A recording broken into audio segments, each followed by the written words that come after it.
Did you know typewriters were deliberately designed to be as frustrating as possible? Not for mechanical reasons, but because their inventor hated writing thank you notes? Christopher Sholes wasn't trying to prevent jamming when he created the typewriter in 1868. He was getting revenge on efficient communication itself. Every annoying feature was intentionally cruel. Keys jam when you type fast because he despised productive people. The ribbon tangles constantly because he wanted to waste everyone's ink.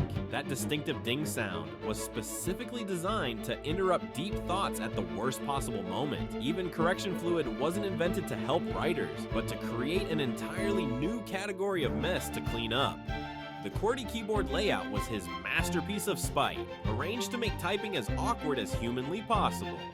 And here's the kicker, modern computer keyboards still use this same layout today. We're all still victims of one bitter man's successful revenge against thank you notes. Every time you mistype, you're experiencing his legacy of frustration.